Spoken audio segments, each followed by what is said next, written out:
Welcome to our presentation on the early churches of Earlville, or as the town was known then, just as was called Earl. The discussion today is going to be limited to the 7 original churches, all who built their buildings within about a 40-year span. And please keep in mind that we have a little more information on some churches versus others, and so you may see a few more slides on one church than there is for another. I'm not playing any favorites here. So before we start, I wanted to just talk about how organized Christianity actually got to our area. In 1832, the Black Hawk War ended, which is significant in the fact that people from the East felt a little bit more comfortable and safe traveling to the West. There was certainly still Indian activity and conflict, but not nearly as much as what there was before the Black Hawk War ended. And then in 1834, Sutphen and Dow came to this area and settled, with Mr. Sutphen purchasing 1,000 acres of land. That's how he's known to be the father of Earlville. And shortly after that, sold a portion of it to S.T. Stilson. Now, S.T. Stilson is credited with laying out the actual town of Earlville. In 1844, which would have been 5 years later, the precinct schoolhouse was erected, and you'll see the significance of that in a bit. And then in 1853, the CB&Q Railroad was built. This is the precinct schoolhouse, obviously, long after it was used.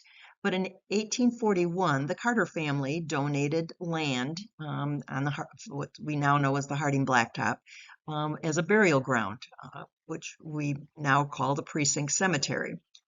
The schoolhouse was built in the northeast corner, and the reason it's called precinct is because all the voting took place here. But it was a multi-purpose building. It was used for town halls. It was used obviously as a schoolhouse before first school was built, and it was also used for early church services. The first church we're going to discuss is the Earlville Presbyterian Church.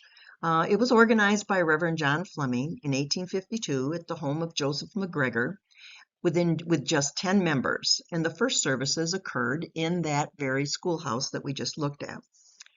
Now, the Presbyterians were the first to build a church, and it was erected in 1855 on the northwest corner of Ottawa and Union Street, which is where its current location is. The thing is that at the time that it was erected, it was considered the center of town. When S.T. Stilson laid out the town, it was actually 2 or 3 blocks to the south of where our existing town is now. So they felt that they were putting their church absolutely in the center of town. Reverend Fleming served until Reverend John Eustick was hired as a permanent pastor, and he served for like 28 years, and about 26 pastors have followed after him.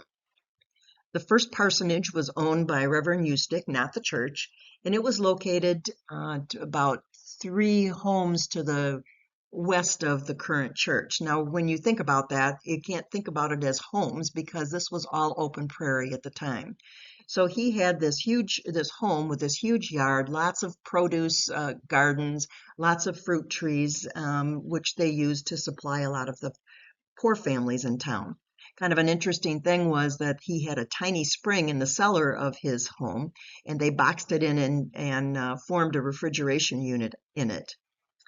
As we go forward to look at other pictures of the churches, you'll notice that there's almost always barns in the back where the horses and carriages, both for the pastor and for the congregation.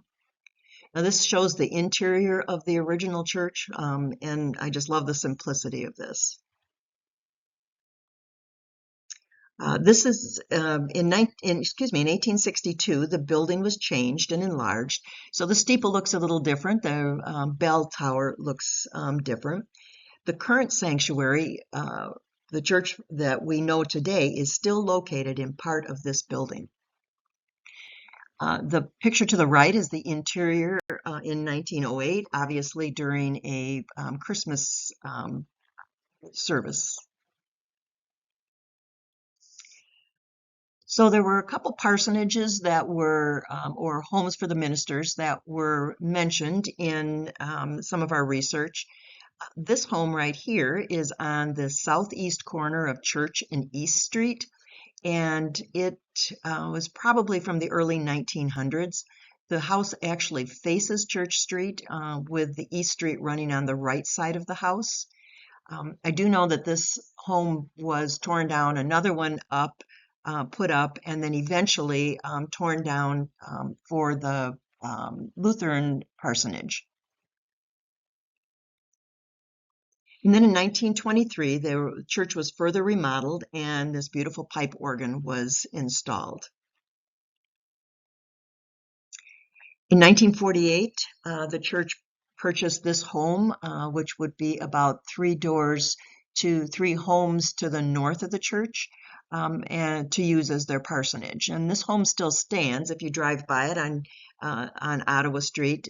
It's on the same side of the street, on the west side of the street. Looks a little different in the fact that it's not got the full porch all the way across the front anymore. Just a partial porch. And then in 1958, a Christian education center was added to the west of the church. The picture on the left, you can see it on the far left behind the church. And then this picture on the right-hand side is from Union Street, looking towards the north. I like to end each of these with pictures of people of the church because obviously it's the congregation that makes up the church. This is a picture of the junior choir, probably early 1950s. You may recognize some of the people in here. I can give you a few clues. There is a Marshall, a couple of Coles, and some Sherlows in here. I'm not certain of the rest of the people, but I'm sure if you're looking here, you're going to be able to pick some of those people out. A couple of unique things about the Presbyterians is that they celebrate their birthday anniversary every year. Ralph Marshall, who was a member, went on to become a minister, and he came back to preach at the church's centennial anniversary. Another thing that's kind of unique about the Presbyterian Church is that they have a social organization or a chapter within their church called the Earlville Presbyterian Mariners. It was formed in 1964, and most of us remember them as either the people serving the alumni dinner for years and years or those lemonade stands that they have up at the park. They served their first lemonade in 1966, and according to Laverle, the lemonade cost 25 cents, and for another 25 cents, you could get a hot dog. And they still serve today. The next church we're going to discuss is the Methodist Episcopal Church, which is how it was known when it first gathered and organized in 1844. It was a Reverend George Briggs, who was a circuit rider, that brought Methodism to Earlville, and the organizational meetings were held at that precinct schoolhouse, as were the early services. Reverend Wesley Batchelor was their first minister. And now the Methodists waited until the CB&Q Railroad came through before they built their wooden structure on Stilson Avenue. And it was completed in 1857 with 70 members. The church was described as a large room with a balcony in the rear. In 1866, they purchased a reed organ for $280. That differs from a pipe organ in the fact that you have to pump air through it. And then in 1864, they built sheds in the back of the lot for the pastor's home and the congregation. So you can see, again, to the far right and back are the sheds where the carriages were held.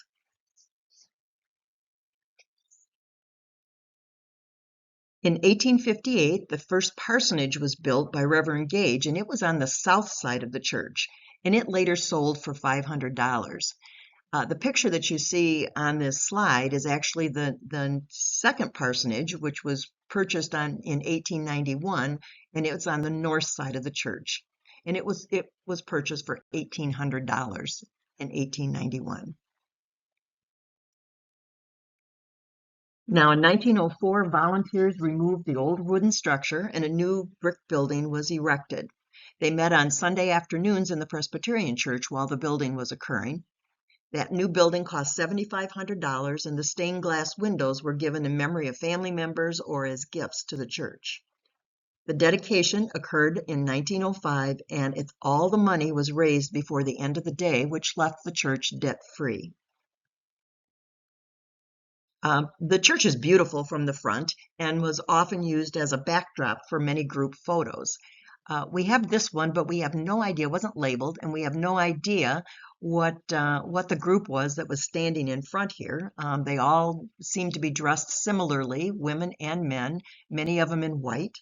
We have another panoramic photo of in front of the Methodist Church in the museum, and it is with all of the Civil War and World War I vets standing in front.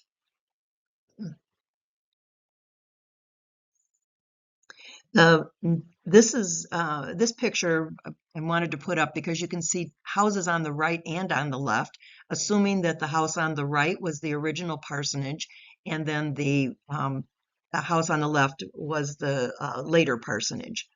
One thing I want you to recognize in this, or look at in this picture, is the entrances of the church, because the next slide I'm going to show you shows some differences in that.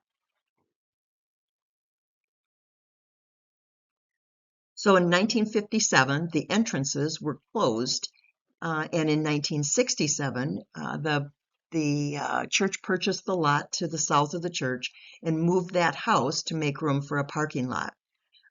It was at this time that the name in 1968 that the name was changed to the United Methodist. Kind of an interesting thing about the house that was removed, it was actually lifted and moved down the street about 5 or 6 doors down to the south, and still stands today. The Cockrum family put a second floor on that home, and it's currently the home of Reed and Rachel Goodbread.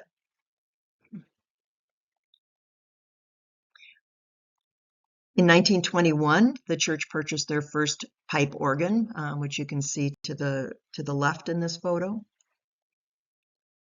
And then again, to end with some people of the church who you might know. This is the senior choir, and I'm going to say this is in the early to mid 1960s. You will probably notice Mrs. Spouts, who was a home ec teacher here, and her daughter, Edana Whittles. Cassandra is in here with her mom, Mrs. Simpson.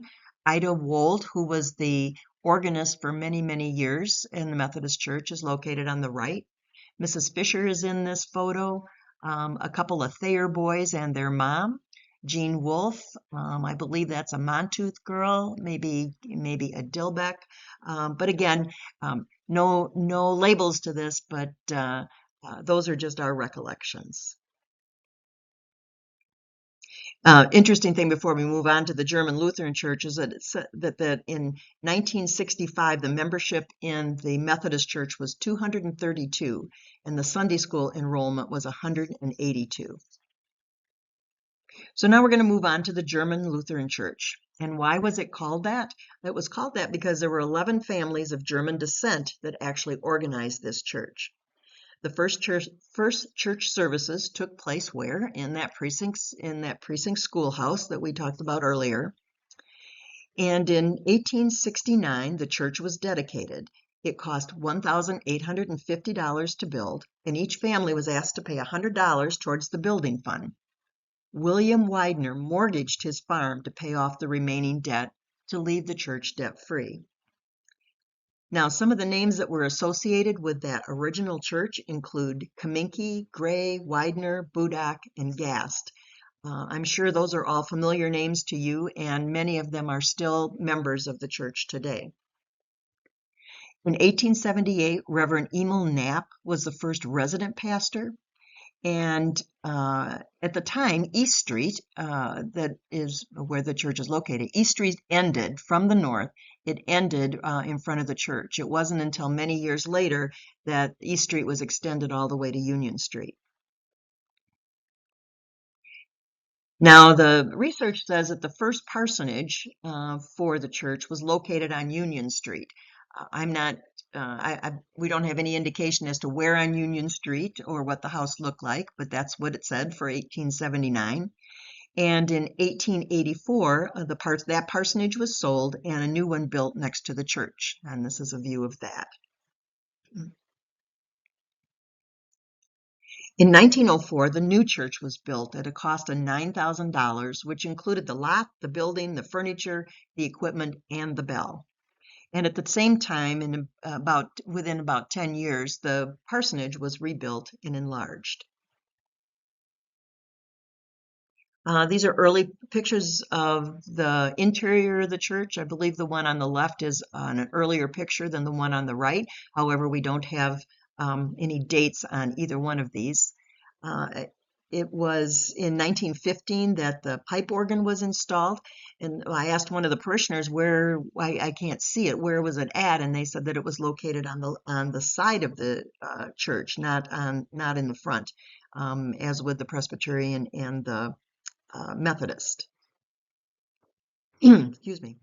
I think one of the most interesting things about the Lutheran Church is that it wasn't until 1917, nearly 50 years after the church was built, that the first English service was introduced. And then at the time, it was only in English once a month before it became the current English service. In 1954, they built a new educational wing. And then in 1970, the old church was raised and a new educational wing and sanctuary was built. So on the left-hand side, you can see that's the current educational center. That was the location of the original church. And then where the current church, the current sanctuary is at in the building to the right, that used to be the educational center there.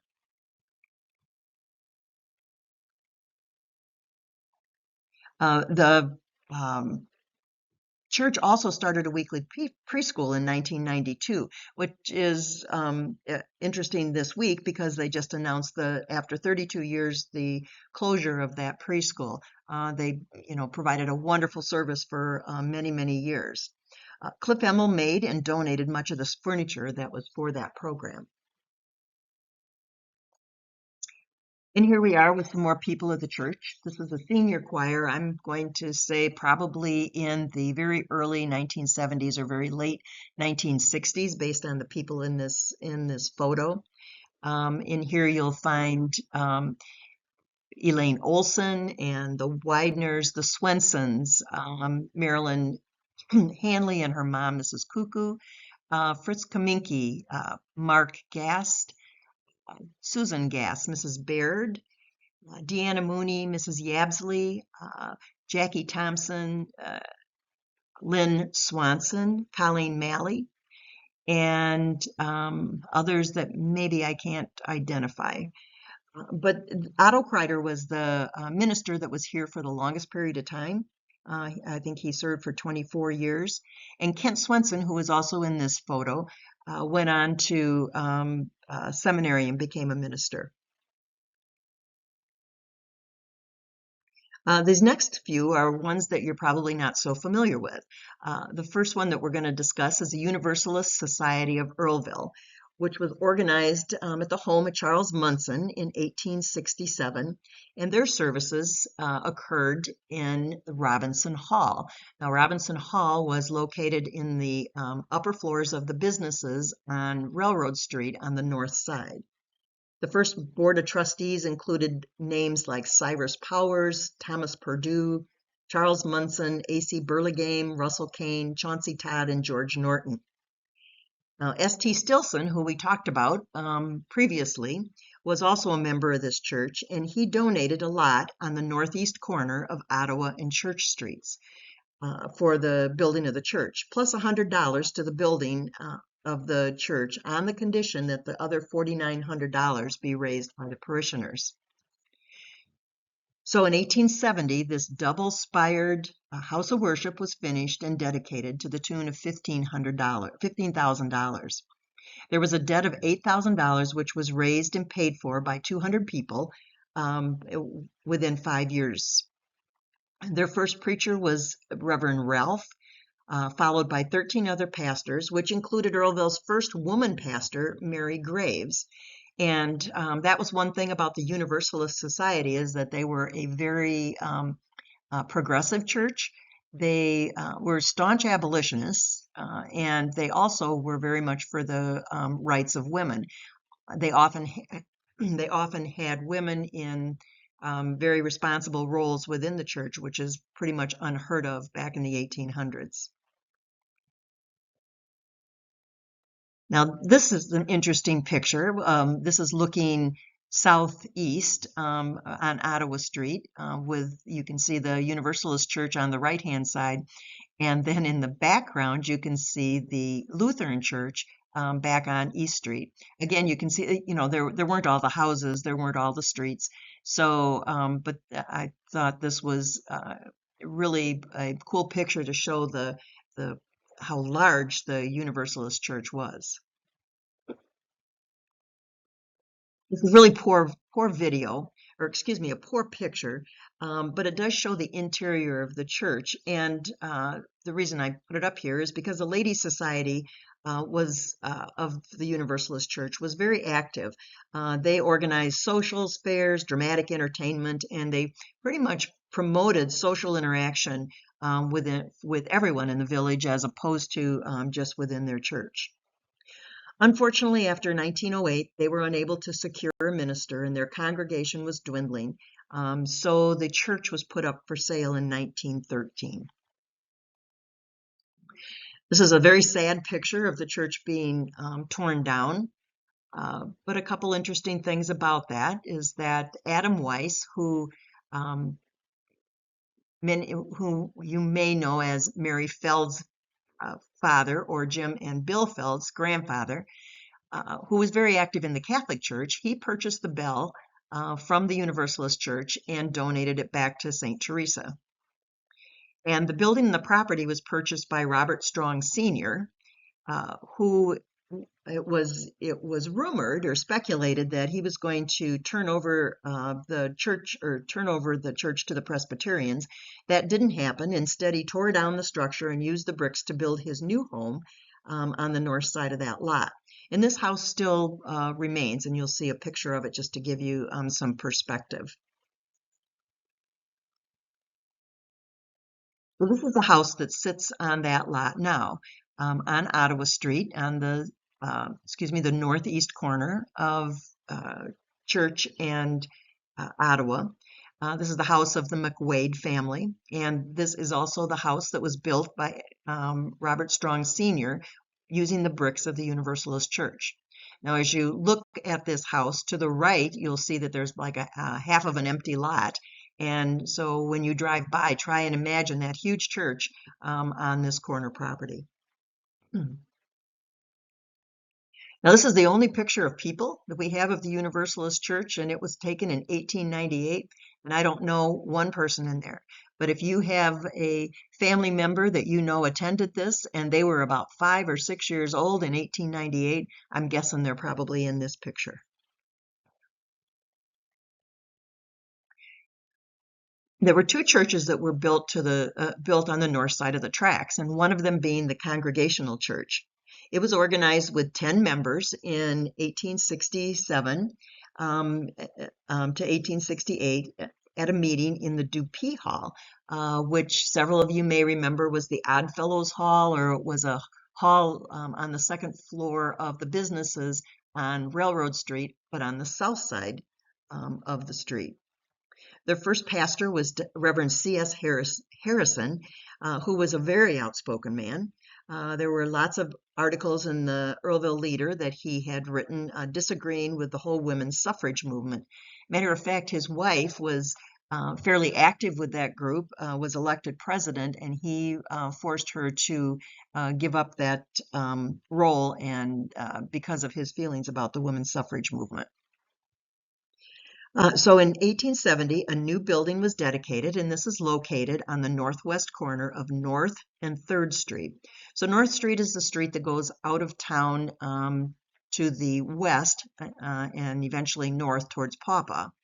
And it is located where that road intersects 3rd Street. So this was the church. This church was facing North Street. So as you came up to that intersection from the south, it would be on the northwest corner. It was described as a 40 by 60 frame building with stone foundation, Gothic stained glass windows, and a graceful spire.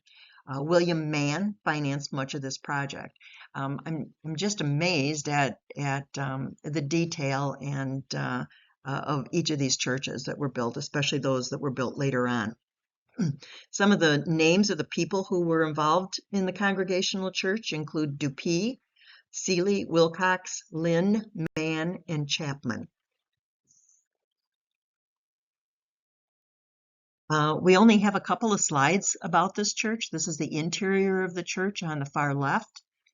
And then on the right was a picture that was labeled that it was the rectory or the parsonage to the Congregational Church. However, we're not sure where it was located. I have to do some investigation on that. In 1929, the church was dissolved after 59 years for lack of membership. And there was a quote in the Earlville Leader about it from the people of that church saying that there were just too many Protestant churches in town at the time. The property was turned over to the Congregational Church organization, and then the lumber of the church was purchased by John Latimer, who used it to build his new farmhouse. There was absolutely no waste back in the 1800s and early 1900s. You can tell with the use of the brick, the use of the bell, and here the use of the lumber. The Earlville Baptist Church was organized in 1859 by a Reverend J. Higby, and their early services were back in that schoolhouse that we talked about earlier. The building was erected on the corner of Main and Brown Street in 1871. So if you're going north out of town on Main Street, this home would have been on the right-hand side at the intersection of Brown and Main. It faced Main Street, so it was on the east side of the road. Many of you will recognize that location if I tell you that it is where the Masterson House was located. In 1912, the church was dissolved and the building was razed. One little tidbit that we found recently on some research is that Jim Rowe's grandparents actually purchased the lot and built their new home on the foundation of this church. And this is the home that's there now. And definitely not least is the St. Teresa Catholic Church. The reason it's the last to be discussed of those original 7 churches is because it took them a lot longer to actually build their building. However, there's information out there that is in the late 1840s there were missions being organized in the Ottawa and Mendota area, and eventually Earlville and Leland were considered some out missions served by priests from mission parishes. But it was in 1857 that Father Murphy was assigned to the diocese to establish a Catholic parish here, and the majority of those parishioners all came from Ophir Township. Before the church was built, Mass was offered in parishioners' homes, and later in an old abandoned foundry that was located to the east of what the current church is. Matter of fact, that foundry was even referred to as the Foundry Church in a lot of the information that we can find.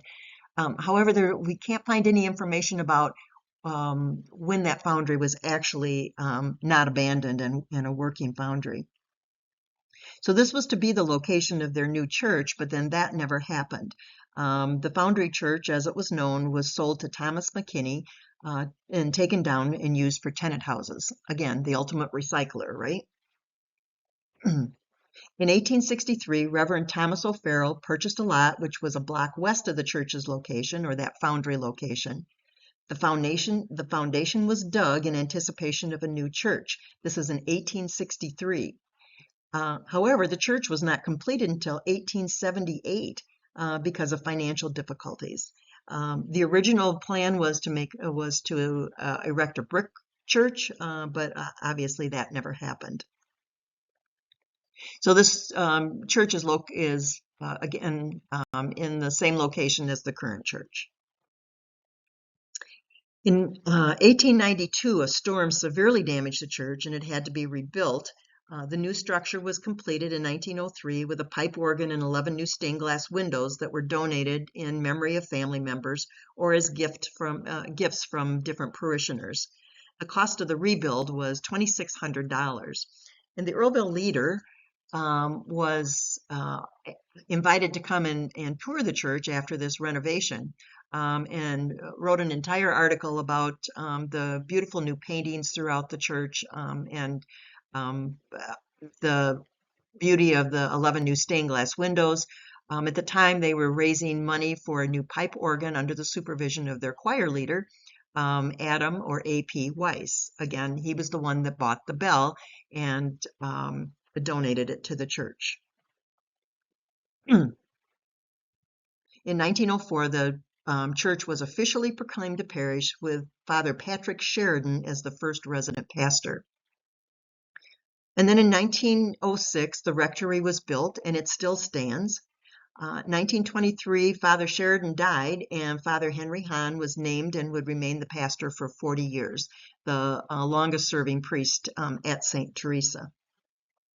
I love this picture with the little horse and carriage behind it. In 1926, Father Hahn added a parish center. He was also very instrumental in renovating the interior of the church in the 1940s, and he even installed an automatic bell ringer for that bell that was donated by Adam Weiss. Many of you will remember that in 2013, the tornado that came through caused severe damage to the church. Mass was held in the church basement until the renovations were complete the following year. Sadly, one of the largest stained glass windows in the front did not survive the storm. Now today, St. Teresa's merged with Holy Cross Church in Mendota and St. Peter's and Paul Parish in Peterstown, and there are 2 priests that serve the 3 churches. This is a First Communion picture from the early 1950s.